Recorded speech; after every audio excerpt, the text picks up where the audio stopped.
శుక్లాంబరధరం విష్ణుం శశివర్ణం చతుర్భుజం ప్రసన్నవదనం ధ్యాయేత్ సర్వవిఘ్నోపశాంతయే అని స్వామివారికి నమస్కారం చేసుకుని మన విష్ణు సహస్రానికి శంకర భాషాన్ని చూసుకుంటూ వస్తూ ఉన్నాము. స్తోత్రపరంగా 91వ శ్లోకము, భాష్యపరంగా 104వ శ్లోకానికి అర్థం చూసుకుంటూ ఇంకా అక్కడి నుంచి మొదలు పెడదాము. భారభృత్ కథితః యోగి యోగీ సహ సర్వకామదః ఆశ్రమః శ్రమణః క్షామః సుపర్ణః వాయువాహనః అనంతాదిరూపేణ భువః భారం బిభ్రత్ భారభృత్. అనంతుడు ఆదిశేషుడు అన్న రూపంగా కూడా ఈ భువనాల యొక్క భారాన్ని భరిస్తూ ఉండడం చేత ఆయన భారభృత్ అయి ఉన్నారు. వేదాదిభిః అయం ఏవ పరత్వేన కథితః సర్వైః వేదైః కథితః ఇతి వా కథితః. వేదాలు మొదలైన వాటి చేత ఇదిగో ఈయనే పరుడు అని చెప్పబడుతూ ఉండడం చేత, సర్వ వేదాల చేత చెప్పబడేది ఈయనే కాబట్టి కథితః అయి ఉన్నారు. ఇది మనకెట్లా తెలుస్తున్నది అంటే, ఎన్నో వేద మంత్రాలు, పురాణ శ్లోకాలు ఈ విషయమే చెప్తూ ఉన్నాయి. సర్వే వేదాః యత్ పాదం ఆమనంతి వేదైః చ సర్వైః అహం ఏవ వేద్యః. వేదే రామాయణే పుణ్యే భారతే భరతర్షభ ఆదౌ మధ్యే తథా చ అంతే విష్ణుః సర్వత్ర గీయతే ఇతి శృతి స్మృత్యాది వచనేభ్యః. సర్వ వేదాలు ఈ పదాన్ని, బ్రహ్మపదాన్ని, పరబ్రహ్మాన్నే ఆమనంతి అదే పనిగా ప్రతిపాదిస్తూ ఉంటాయి.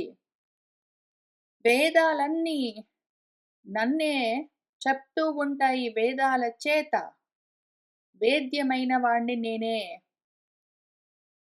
వేదంలో, రామాయణంలో, ఆ పుణ్యకరమైన పురాణాలలో, భారతంలో అన్ని చోట్ల ఓ భరతర్షభ,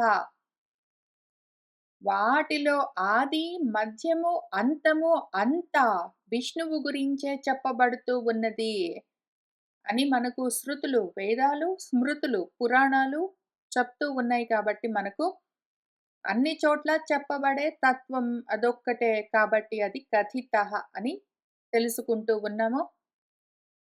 కాక సహ అధ్వనః పారమాప్నోతి తద్విష్ణోః పరమం పదం ఇత్యాది ఉక్తం. సహ ఎవడైతే ఈ విషయాన్ని తెలుసుకుంటాడో వాడు అధ్వనః పారం, ఈ మార్గాన్ని దాటిపోతాడు.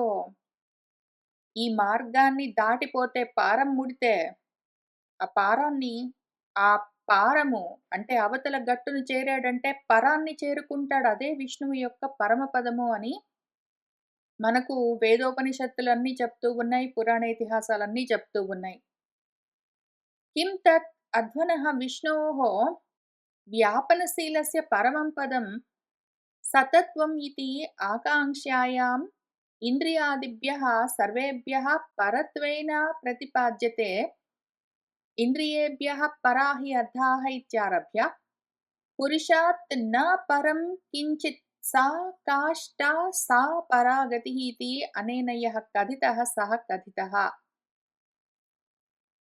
ఆ అధ్వనము అంటే మార్గము. ఆ మార్గాన్ని మనం అనుసరించి వెళ్తూ ఉంటే దానికి చివరన అవతల వైపుకు మనం చేరుకోగలిగితే ఏమున్నదో అది పరమపదము. ఇంతకీ ఆ అధ్వనము అంటే మార్గము ఏది? ఆ విష్ణువు యొక్క వ్యాపకత్వమే. వ్యాపకత్వం అన్న లక్షణమే విష్ణు తత్వము. అదే పరమపదము. అదే మనము చేరుకోవలసిన గమ్యము. ఈ మార్గానికి చివరన అదే ఉంటుంది అని తాత్వికంగా సతత్వం తెలుసుకోవడం ఎట్లా అన్న దాని గురించి మనకు మన శాస్త్రాలు ఏం చెప్తూ ఉన్నాయి అంటే, ఇంద్రియాదిభ్యః సర్వేభ్యః పరత్వేన ప్రతిపాద్యతే. ఇంద్రియాల దగ్గర నుంచి మొదలుపెట్టి, ఇంక దాన్ని మించి, ఇంక దానికి అవతల, ఇంక దానికి పరంగా అని చెప్తూ, చెప్తూ ముందు ఇంద్రియేభ్యః పరాః హి అర్థాః. ఇంద్రియాల కన్నా గూడా ఇంద్రియార్థాలు గొప్పవి. ఇంద్రియార్థాల కన్నా గూడా అని చెప్తూ, చెప్తూ ఇత్యారభ్య పురుషాత్ ఇంక చివరికి పురుషుడి కన్నా పరమైనది ఇంక దాన్ని దాటిపోవడానికి ఇంకేమీ లేదు. అదే హద్దు. అదే చివర మజిలీ. అదే దాని అంతో. మనం తెలుసుకోవడానికి ఏది ఎక్కడ ఆగిపోతుందో తెలుసుకోవడం అన్నది అదేదున్నదో. ఇంకా అది కాక కించిత్ వేరేది ఏది లేదో అటువంటి సా కాష్ట. కాష్ట అంటే చివరి మజిలి. కాష్ట అంటే హద్దు, మేర, సీమ, అవధి, అంచు, కొస అని ఏది పిలిచినా అదే. కాక కాష్టము అంటే ఏదైతే కాసితే ఇది, ఏదైతే కాసంతో ఉంటుందో, ప్రకాశిస్తూ ఉంటుందో, దేనివల్ల ప్రకాశం ఉంటుందో అది కాష్టము. అంటే ఆత్మ. అదొక్కటే పరమగతి మనకు. ఇది అనేనా అని మొదలైనవి ఎన్నో చోట్ల మనకు ఆ పరమగతి పరం అంటే ఏమి అని చెప్పబడుతూ ఉంటుంది. ఆ విధంగా చెప్పబడేదేదున్నదో అది కథితః. తర్వాత యోగః జ్ఞానం తేన ఏవ గమ్యత్వాత్ యోగి. యోగం అంటే జ్ఞానం అని అర్థము. ఆ జ్ఞానం చేత తెలియబడేది, పొందబడేది ఏదున్నదో ఆయన యోగి. కాక యోగః సమాధి. యోగం అంటే సమాధి అని కూడా అర్థమున్నది. సహ హి స్వాత్మని సర్వదా సమాధత్తే స్వ ఆత్మానం తేన వా యోగి. యోగం అంటే సమాధి స్థితి. సమాధి స్థితి అంటే ఏమి? స్వ ఆత్మలోనే, తన స్వస్థితిలోనే సర్వదా సమాధత్తే అందులోనే స్థితమై ఉండడము. తనలో తానే ఉండడము సమాధి స్థితి. ఆ విధమైన స్థితిలో ఉంటాడు కాబట్టి ఆయన యోగి అయి ఉన్నారు. అన్యే యోగినః యోగాంతరాయైః హన్యంతే స్వరూపాత్ ప్రమాద్యంతి. అయం తు తద్రహితత్వాత్ తేషాం ఈశః యోగీశః. అన్యే యోగినః ఈ విధంగా స్వాత్మస్థితిలో ఉన్నవాళ్ళు యోగులు. కాక మిగిలిన యోగులందరూ ఆ యోగానికి అంతరాయాలను పొంది నశించిపోతూ ఉంటారు. జారిపోతూ ఉంటారు ఆ యోగ సిద్ధిలో నుంచి, సమాధి స్థితిలో నుంచి. కానీ ఎవరైతే స్వరూపం నుంచి ఏమాత్రం జారడో, ఎటువంటి ప్రమాదము లేదో, ఆదమరచి ఉండడం అన్నది లేదో, అటువంటి వాడు కాబట్టి ఆయన యోగీశుడై ఉన్నాడు. సర్వాన్ కామాన్ సదా దదాతీతి సర్వకామదః. సర్వ కామములను ఎల్లప్పుడూ ప్రదానం చేస్తూ ఉండడం చేత ఆయన సర్వకామదః అయి ఉన్నారు. ఫలం అతః ఉపపత్తేః ఇతి వ్యాసేన అభిహితత్వాత్. ఫలం అన్నది ఏదైనా కావాలంటే అతః అక్కడి నుంచే ఉపపత్తేః పొందబడుతూ ఉన్నది కాబట్టి అని వ్యాసుల వారు కూడా చెప్పారు. అందుకని మనకు తెలుస్తూ ఉన్నది ఆయన సర్వకామదః అని. ఆశ్రమవత్ సర్వేషాం సంసార అరణ్యే భ్రమతాం విశ్రామస్థానత్వాత్ ఆశ్రమః. సర్వులకు ఈ సంసారమన్న అరణ్యంలో భ్రమిస్తూ ఉన్న వాళ్ళందరికీ ఆశ్రమం, శ్రమను నిర్మూలించే ఆశ్రయ స్థానమై ఉండడం చేత ఆయన ఆశ్రమః అయి ఉన్నారు. అవివేకినః సర్వాన్ సంతాపయతీతి శ్రమణః. అవివేకంతో ప్రపంచ మార్గంలో తిరుగుతూ ఉన్న వాళ్లకు ఆయన సంతాపం కలిగిస్తూ ఉంటారు, తాపత్రయాలు కలిగిస్తూ ఉంటారు కాబట్టి, శ్రమింపచేస్తూ ఉంటారు కాబట్టి శ్రమణః అయి ఉన్నారు. క్షామాః క్షీణాః సర్వాః ప్రజాః కరోతీతి క్షామః. క్షామాః అంటే క్షీణాః క్షయించిపోవడము. సర్వ ప్రజలను క్షయింపచేస్తూ ఉంటారు కాబట్టి ఆయన క్షామః. అది మనకెట్లా వచ్చింది ఆ నామము అంటే వ్యాకరణ పరంగా తత్కరోతి తదాచష్టే ఇతి ణిచి పచాత్ అచ్ కృతే సంపన్నః క్షామ ఇతి. తత్కరోతి తదాచష్టే అని ఆ గణంలో ఉండడం చేత ణిచ్ అన్న ప్రత్యయం కలిగిన తర్వాత పచాది గణంలోని అచ్చు ప్రత్యయంతో కూడా కలిసి సంపన్నమవ్వడం చేత ఆ పదము ఏర్పడిందని చెప్తున్నారు. శోభనాని పర్ణాని ఛందాంసి సంసార తరురూపిణః అస్య ఇతి సుపర్ణః. ఈ సంసారమన్న తరువు, సంసార వృక్షమన్నదేదున్నదో, ఆ సంసార వృక్షమన్న, అశ్వత్థ వృక్షమన్న రూపంగా కూడా ఆయనే ఉన్నారు. దానికి పర్ణములు ఆకులేవి అంటే, ఆ ఛందస్సులు అని ఆయనే చెప్పారు. కాబట్టి ఆ మంగళకరమైన ఛందస్సులన్న పర్ణములు ఏ సంసార రూపంతో ఉన్న, ఏ సంసార వృక్షమన్న రూపంగా ఉన్న ఆయనకు ఉన్నాయో, అందువల్ల ఆయన సుపర్ణః అయి ఉన్నారు. ఇదే విషయం భగవద్గీతలో గూడా ఛందాంసి యస్య పర్ణాని ఇతి భగవద్వచనాత్. ఏ సంసార వృక్షానికి ఛందస్సులే పర్ణాలై ఉన్నాయో అని ఆయన చెప్తూ వచ్చారు కాబట్టి మనకక్కడ కూడా ఇదే విషయం తెలుస్తూ ఉన్నది. వాయుః వహతి యద్భీత్యా భూతానీతి సహ వాయువాహనః. యద్భీత్యా ఎవరి భయానికి వాయువు ప్రాణులన్నింటినీ వహిస్తూ ఉన్నదో ఆయన వాయువాహనుడై ఉన్నాడు అని మనకు తెలుస్తూ ఉన్నది. భీషాం అస్మాత్ వాతః పవతే ఇతి శృతేః. ఆయనకు భయపడే గాలి కూడా వీస్తూ ఉంటుంది అని మనకు వేదం కూడా చెప్తూ ఉన్నది.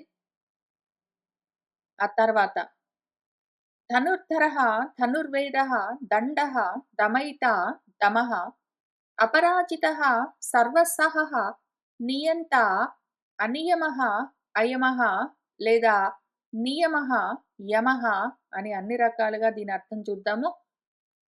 శ్రీమాన్ రామః మహద్ధనుః ధారయామాస ఇతి ధనుర్ధరః. మన రామచంద్రమూర్తి మహాధనుస్సును ధరించి ఉన్నారు కాబట్టి ఆ స్వరూపంగా ఆయన ధనుర్ధరః అయి ఉన్నారు. సహ ఏవ దాశరథిః ధనుర్వేదం వేత్తి ఇతి ధనుర్వేదః. ఆ దశరథ రాముడే ధనుర్వేదాన్ని తెలుసుకుని ఉన్నారు కాబట్టి ఆయన ధనుర్వేదః అయి ఉన్నారు. దమనం దమయతాం దండః దండః దమయతామస్మి ఇతి భగవద్వచనాత్. దమనం చేసే వాళ్ళెవరున్నారో, ఎవరైతే నిగ్రహిస్తూ ఉంటారో, దుర్మార్గంలో ఉన్న వాళ్ళని కంట్రోల్ చేస్తూ ఉంటారో, అటువంటి వాళ్ళ యొక్క దండనము కూడా పరమాత్మ స్వరూపమే అయి ఉన్నది. ఇది మనకెట్లా తెలుస్తుంది అంటే, భగవంతుడే భగవద్గీతలో దమయితాం దండః అస్మి, దమనం చేసే వాళ్ళలో దండము నేనే అని ఆయన చెప్పి ఉన్నారు కాబట్టి తెలుస్తూ ఉన్నది. దండన వేరు, శిక్షణ వేరు. దండనము అంటే దండించి అంటే వాళ్ళను దమనం చేసి, అణిచిపెట్టి ఉంచి కంట్రోల్ చేయడం అని అర్థము.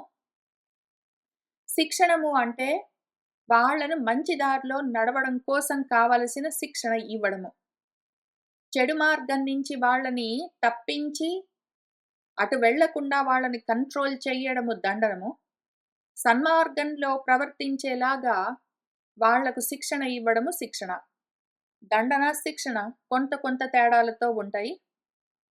తర్వాత వైవస్వత నరేంద్రాది రూపేణ ప్రజాః దమయతీతి దమయితా. వైవస్వతుడు యముడు లేదా నరేంద్రులు రాజులు ఆదిగా కలిగిన రూపంలో ప్రజలను దమనం చేస్తూ ఉంటారాయన. కాబట్టి దమయిత నిగ్రహించే స్వరూపమై ఉన్నారు. దమః దమ్యేషు దండకార్యం ఫలం తచ్చ సహ ఏవ ఇతి దమః. ఎవరైతే దమనార్హులో, దండనార్హులో అటువంటి దండార్హులను దండిస్తే దానివల్ల కలిగే ఫలమేమి దమము. అంటే వాళ్ళు నిగ్రహింపబడతారు. ఆ స్వరూపం కూడా ఆయనే అయి ఉన్నాడు. దమనం చేసేది ఆయనే, చేయించేది ఆయనే. ఆ దమనం చేయడం కోసం కావలసిన దండనము ఆయనే. దానికి కావలసిన దండము ఆయనే. చివరికి కలిగే ఆ దమనము, ఆ స్థితి కూడా ఆయనే. శత్రుభిః న పరాజితః ఇతి అపరాజితః. శత్రువుల చేత పరాజితుడు కాడు కాబట్టి ఆయన అపరాజితుడై ఉన్నాడు. సర్వకర్మసు సమర్థం ఇతి సర్వాన్ శత్రూన్ సహతే ఇతి వా సర్వసహః. సర్వ కర్మలను నిర్వర్తించే సామర్థ్యం కలిగి ఉన్నవాడు కాబట్టి. సర్వశత్రువులను సహించే లక్షణం ఉన్నవాడు కాబట్టి ఆయన సర్వసహః. సర్వకర్మలు చేసే సమర్థత, సర్వశత్రువులను సహించే, క్షమించే శక్తి, ఈ 2 కలిగి ఉన్నవాడు కాబట్టి ఆయన సర్వసహః అయి ఉన్నారు. సర్వాన్ స్వేషు స్వేషు కృత్యేషు వ్యవస్థాపయతీతి నియంత. సర్వులను తమ తమ కర్మల్లో నియోగించే శక్తి సామర్థ్యాలు కలిగిన వాడు కాబట్టి, అందరినీ నియమించేవాడు కాబట్టి ఆయన నియంత అయి ఉన్నారు. న నియమః నియతిః తస్య విద్యతే ఇతి అనియమః. సర్వనియంతుః నియంతృ అంతరాభావాత్. ఆయనకు నియమము లేదు. ఆయన పాటించవలసిన నియమాలు లేవు. ఆయన్ని నియమించేవాడు లేడు. ఆయనకు ఏ నియతి, ఆయనకు ఏ నియంత్రణ న విద్యతే లేదు కాబట్టి ఆయన అనియమః. ఎందుకు? ఆయనే అందరినీ నియంత్రిస్తూ ఉంటారు. అందరికీ ఆయన నియంత అయి ఉన్నారు. ఆయనకు నియంత అయి ఆయన్ని నియంత్రించేవాడు ఎవ్వడూ లేడు గాబట్టి, ఆ కారణాలకు ఆయన అనియమః అయి ఉన్నారు. న అస్య విద్యతే యమః మృత్యుః ఇతి అయమః. ఆయనను యమము, ఆయనకు కాల పరిమితులను పెట్టే మృత్యువన్నది లేదు కాబట్టి ఆయన అయమః అయి ఉన్నారు. కాక అనియమః అయమః కాకుండా ఈ నామాలను నియమః, యమః అని చూసామంటే, అథవా యమనియమైః యోగాంగైః తత్ గమ్యత్వాత్ సహ ఏవ నియమః యమః. యమనియమాదులతో, అష్టాంగ యోగంలో చెప్పబడే యమనియమాదుల చేత తెలియబడేవాడు, పొందబడేవాడు కాబట్టి ఆయన నియమః యమః అయి ఉన్నారు. తర్వాత సత్వవాన్ సాత్వికః సత్యః సత్యధర్మపరాయణః అభిప్రాయః ప్రియార్హః అర్హః ప్రియకృత్ ప్రీతివర్ధనః. శౌర్య వీర్యాదికం సత్వమస్య ఇతి సత్వవాన్. శౌర్యము, వీర్యము, పరాక్రమము మొదలుగా కలిగిన సత్వములు, ఆ గుణములు కలిగి ఉన్నవాడు కాబట్టి ఆయన సత్వవాన్ అయి ఉన్నారు. సత్వే గుణే ప్రాధాన్యేన స్థితః ఇతి సాత్వికః. ప్రధానంగా సత్వగుణంలోనే స్థితమై ఉంటారు ఆయన కాబట్టి సాత్వికః అయి ఉన్నారు. సత్సు సాధుత్వాత్ సత్యః. సాధుత్వం ఆయనలో ఉన్నది కాబట్టి ఆయన సత్యః అయి ఉన్నారు. సత్యే యథాభూతార్థ కథనే ధర్మే చ చోదనా లక్షణే నియతః ఇతి సత్యధర్మపరాయణః. యథాభూతార్థ కథనము, ఉన్నది ఉన్నట్టుగా చెప్పడం అన్నది ఏది ఉన్నదో దాని పేరు సత్యము. చోదనా లక్షణము, ఏదైతే విధి విధానం ఉన్నదో ఆ విధంగా ప్రవర్తించడము ధర్మము. ఇటువంటి ఉన్నది ఉన్నట్టు చెప్పడము, చెప్పింది చెప్పినట్టు చెయ్యడము ఏదున్నదో ఆ 2 లక్షణాలు, సత్యము ధర్మము అన్న లక్షణాలు నియమంగా కలిగిన వారు కాబట్టి ఆయన సత్యధర్మపరాయణః అయి ఉన్నారు. అభిప్రేయతే పురుషార్థ కాంక్షిభిః ఆభిముఖ్యేన ప్రళయే అస్మిన్ ప్రైతి జగత్యితి వా అభిప్రాయః. అభిప్రాయః అన్నదానికి 2 అర్థాలు చూద్దాము. స్థితి సమయంలో పురుషార్థం కావాలని కోరుకునే వాళ్ళు ఎవరైనా సరే, ఎవరిని కావాలి అని కాంక్షిస్తారో అటువంటి అభిప్రాయము, ప్రేయము అంటే ప్రేయస్ అంటే ఇష్టమైందని అర్థము, ప్రియమైంది. ఆయనే కావాలని అందరూ ఇష్టపడేది ఏదున్నదో అందుకని ఆయన అందరి చేత కోరబడేవాడు అభిప్రేయః కాబట్టి అభిప్రాయః అయి ఉన్నారు. కాక ప్రళయకాలంలో అందరూ ఆయన అభిముఖంగానే ప్రయాణం చేస్తారు, ఆయనలోకే వెళ్ళిపోతారు కాబట్టి మొత్తం జగత్తంతా ఆయన అభిప్రాయః అయి ఉన్నారు. తర్వాత ప్రియాణి ఇష్టాని అర్హతీతి ప్రియార్హః. మనకు ప్రియమైన, ఇష్టమైన వాటన్నింటికీ ఆయన అర్హుడై ఉన్నాడు కాబట్టి ప్రియార్హః అయి ఉన్నాడు. ఇదెట్లా మనకు తెలుస్తుంది అంటే, యత్ యత్ ఇష్టతమం లోకే యచ్చ అస్య దయితం గృహే తత్తత్ గుణవతే దేయం తదేవ అక్షయం ఇచ్చత. ఎవరికైతే ఈ లోకంలో ఏదేదైతే చాలా ఇష్టమై ఉంటుందో, ఎవరికైతే వారి గృహంలో చాలా ప్రియమై ఉంటుందో, అటువంటి తమకు ఇష్టమైన, తమకు ప్రియమైనవన్నీ అక్షయంగా ఇంకా ఇంకా ఎక్కువగా కావాలని కోరుకునే వాళ్ళ చేత, ఆ కోరుకునేది, ఆ ప్రియమైనది, ఆ ఇష్టమైనది అటువంటి గుణములతో, చక్కటి గుణములతో ఉన్న వాళ్ళకు ఇస్తే, అవి వాళ్ళ దగ్గర ఇంకా ఎక్కువగా వృద్ధి చెందుతాయి అని మనకు ఒక స్మరణ ఉన్నది. అంటే స్మృతిలో చెప్పబడి ఉన్నది. మనకేదైతే అత్యంత ప్రియమో, ఏది అత్యంత ఇష్టమో, అది గుణవంతులకిచ్చామంటే, అది మనలో అంతకన్నా ఎక్కువగా వృద్ధి చెందుతుంది, అక్షయంగా ఉంటుంది అని చెప్తూ ఉన్నారు. ఇంకా గుణవంతుల్లోకెల్లా గుణవంతుడెవరు? అందరికన్నా గొప్ప గుణవంతుడు పరమాత్మే కాబట్టి, ఆయన ప్రియార్హుడై ఉన్నాడు. ఆ తర్వాత స్వాగత, ఆసన, ప్రశంస, అర్ఘ్య, పాద్య, స్తుతి, నమస్కారాదిభిః పూజా సాధనైః పూజనీయః ఇతి అర్హః. స్వాగతము, ఆసనము, ప్రశంసించడము, స్తుతించడము, అర్ఘ్యపాద్యాలివ్వడము, నమస్కరించడము మొదలైన వాటన్నింటితో మిగిలిన పూజా ద్రవ్యాలతో పూజనీయుడై ఉన్నాడు. పూజింపబడవలసిన వాడు కాబట్టి ఆయన అర్హః అయి ఉన్నారు, పూజనీయుడు. న కేవలం ప్రియార్హః ఏవ కింటు స్తుత్యాదిభిః భజతాం ప్రియం కరోతీతి ప్రియకృత్. ఆయన ప్రియార్హుడే గాదు, ప్రియకృత్ కూడా.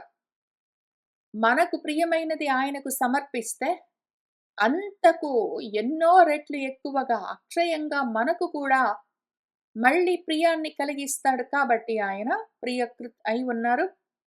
తేషాం ఏవ ప్రీతిం వర్ధయతీతి ప్రీతివర్ధనః. ఆ విధంగా తమకు ప్రీతి కలిగినది భగవదర్పణంగా ఎవరైతే సమర్పిస్తారో, అటువంటి వాళ్ళలో వాళ్ళ ప్రీతి కలిగించే వస్తువులను, ఆ వస్తువుల వల్ల వారిలో కలిగే ప్రీతిని ఆయన వృద్ధి చేస్తూ ఉంటారు కాబట్టి ప్రీతివర్ధనః అయి ఉన్నారు. ఆ తర్వాత విహాయ స గతిః జ్యోతిః సురుచిః హుతభుక్ విభుః రవిః విరోచనః సూర్యః సవితా రవిలోచనః.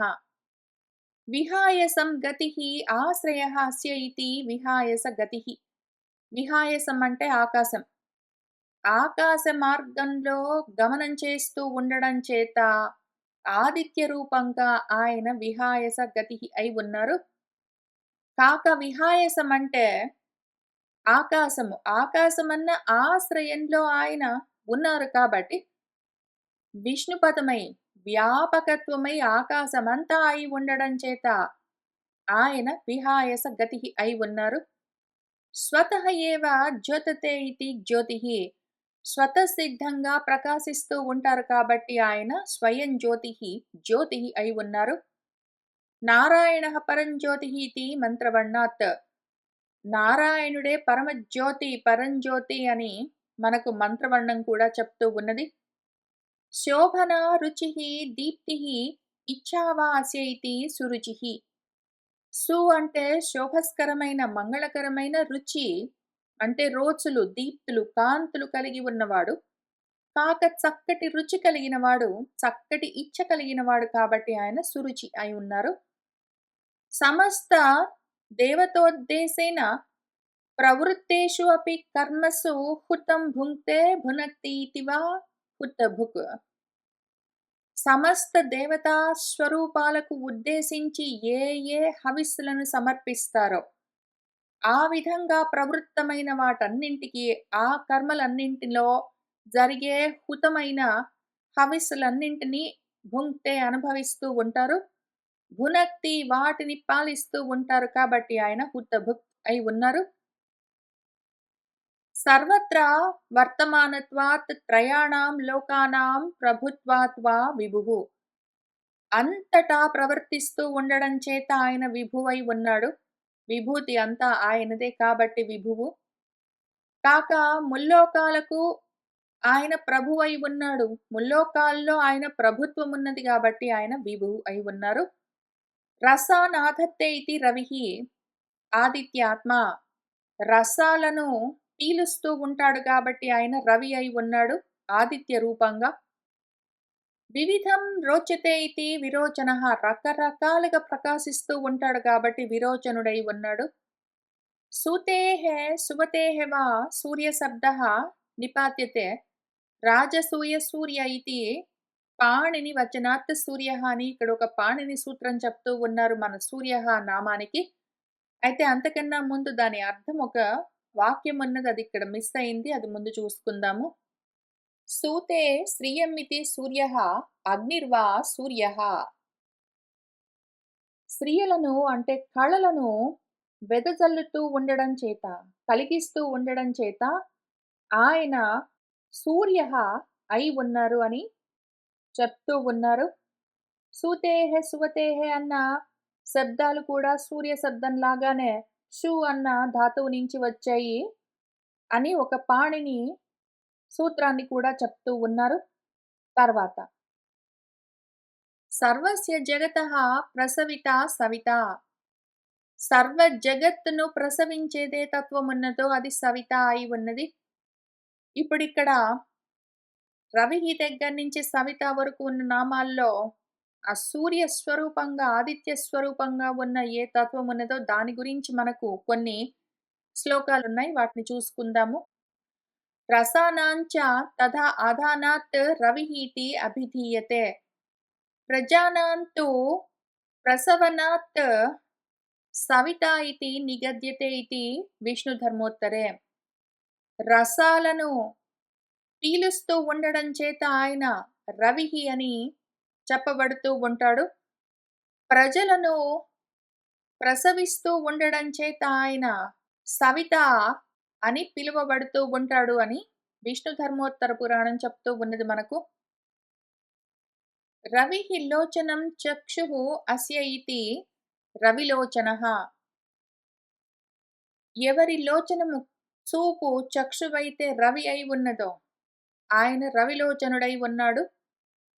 అగ్నిర్మూర్ధ చక్షుషి చంద్రసూర్యౌ ఇతి శృతేః. ఆయనకు తల అగ్ని అయి ఉన్నది, చంద్రుడు సూర్యుడు కన్నులై ఉన్నారు అని మనకు మంత్రం చెప్తూ ఉన్నది కాబట్టి తెలుస్తూ ఉన్నది. ఇంకా తర్వాత అనంతః హుతభుక్ భోక్త సుఖదః నైకజః అగ్రజః అనిర్విణ్ణః సదామర్షి లోకాధిష్టానం అద్భుతః అన్న నామాలకు అర్థం చూద్దాము. నిత్యత్వాత్ సర్వగతత్వాత్ దేశకాల పరిచ్ఛేద అభావాత్ అనంతః. అనంతుడెందుకయ్యాడాయన అంటే అంతులేదు కాబట్టి. దేనికి అంతులేదు. ఆయన నిత్యము ఉంటాడు కాబట్టి కాలంగా ఆయనకు అంతన్నది లేదు. సర్వగతమై ఉంటాడు, అంతటా ఉంటాడు కాబట్టి దేశము ఈ ప్రదేశం మాత్రమే ఇంతవరకే ఉంటాడని చెప్పడానికి లేదు.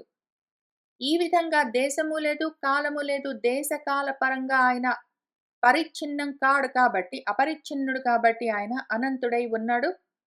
లేదా శేషరూపః వా, ఆదిశేషుడుగా కూడా ఆయన అనంతుడై ఉన్నాడు. హుతం భునక్తి ఇతి హుతభుక్. ఈ హుతభుక్ అన్న నామం పైన కూడా వచ్చింది మనకి, ఇప్పుడు మళ్ళీ వచ్చింది. హుతాన్ని కాపాడుతూ ఉంటాడు, హుతమైన వాటిని కాపాడుతూ ఉంటాడు కాబట్టి ఆయన హుతభుక్ అయి ఉన్నాడు. ప్రకృతిం భోగ్యాం అచేతనాం భుంక్తే ఇతి జగత్ పాలయతి ఇతి వా భోక్త. భోగ్యమైన అచేతనమైన ప్రకృతిని భుంక్తే అనుభవిస్తూ ఉంటాడు, జగత్తుని పాలిస్తూ ఉంటాడు కాబట్టి ఆయన భోక్త. భక్తానాం సుఖం మోక్ష లక్షణం దదాతి ఇతి సుఖదః. భక్తులకు మోక్షమన్న లక్షణం కలిగి ఉన్న సుఖమేదున్నదో అక్షయమైన సుఖము దాన్ని ప్రదానం చేస్తూ ఉంటాడు కాబట్టి సుఖదః అయి ఉన్నాడు. అసుఖం ధ్యతి ఖండయతి ఇతి వా అసుఖదః. ఈ సుఖదః అన్న నామాన్ని అసుఖదః అని ఒకవేళ మనం చూసుకుంటే హుతభుక్ భోక్తా సుఖదః అని సవర్ణ దీర్ఘ సంధితో దాన్ని విడదీశామంటే అసుఖదః అవుతుంది. అసుఖదః అంటే అసుఖాన్ని జతి అంటే ఖండనం చేస్తాడు కాబట్టి ఆయన అసుఖదః. అసుఖాన్ని తొలగిస్తాడు కాబట్టి అసుఖదః. సుఖాన్ని కలిగిస్తాడు కాబట్టి సుఖదః అయి ఉన్నారు. ధర్మగుప్తయే అసకృత్ జాయమానత్వాత్ న ఏకజః. ఆయన ఒక్క జన్మతో గాదు, ఎన్నో జన్మల్ని స్వీకరించి ధర్మాన్ని కాపాడుతూ ఉంటారు గాబట్టి, అసకృత్ అంటే ఎన్నో సార్లు. జాయమానత్వాత్ జన్మిస్తూ ఉంటారు. ఎన్నో రూపాల్ని ధరిస్తూ ఉండడం చేత ఆయన నైకజః అయి ఉన్నారు. అగ్రే జాయతే ఇతి అగ్రజః హిరణ్యగర్భః. ముందుగా జన్మించింది హిరణ్యగర్భ స్వరూపంగా ఆయనే కాబట్టి అగ్రజన్ముడైన అగ్రజః. హిరణ్యగర్భః సమవర్తత అగ్రే ఇత్యాది శృతేః. మనకు వేదం గూడా హిరణ్యగర్భుడి రూపంగా ముందు ఉన్నది అదే స్వరూపం అని చెప్పడం చేత తెలుస్తూ ఉన్నది. అవాప్త సర్వ కామత్వాత్ అప్రాప్తి హేతు అభావాత్ నిర్వేదహాస్య నాస్తి ఇతి అనిర్విణ్ణః. ఆయన కోరుకునే సర్వ కామాలు పొందలేకపోవడం అన్నది లేదు. మొత్తం అన్నీ పొంది ఉన్నాడు కాబట్టి. కోరుకున్న కోరికలన్నింటినీ సర్వకామాలను పూర్తిగా పొంది ఉండడం చేత.